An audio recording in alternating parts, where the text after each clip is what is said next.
Ngayon po, may gagawin tayong another remedyo. May tama po siya. Ayan. Ngayon, pag kinabitan natin bagong oil seal yan, ganun pa rin, tatagas pa rin. Ngayon, babawasan natin dito yan. Puputulan natin yung itong loob. Pag pinutulan na natin yan, bababa na to. Ito, matatago dito sa loob. Hanggang dito yan, putol yan, yan. Ayan, lowered na siya.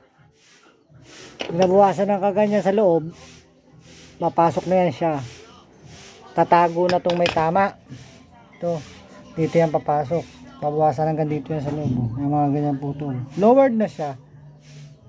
Magagamit pa yung shock. Pwede na ulit gamitin. Para sa gustong mag-lowered. Ganun lang, mamaya panoorin nyo.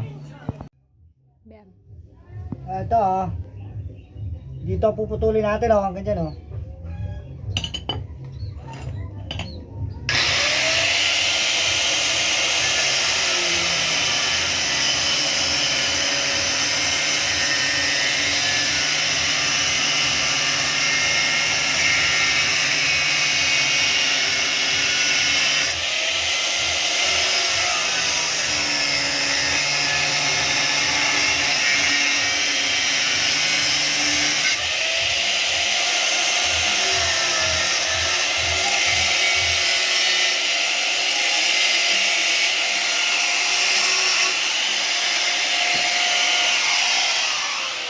putol na Sakat.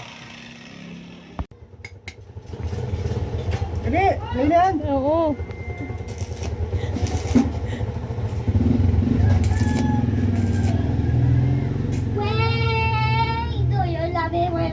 Yes na Yan na Grinder na lang. Goods. Tara. Ano ba yan pa? Ayos na Isa, ito.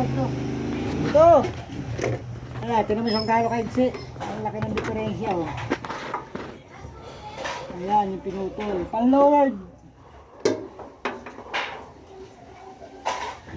Ganyan dyan. Oil seal na lang ang problema. Goods na. Papalitan ko na lang ng oil seal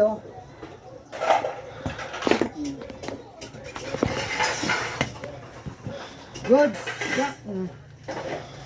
Igsi na, pinutulan ko, ito yung putol Yan, yung binawas ko. Ang dati yun dyan. Okay, ito na.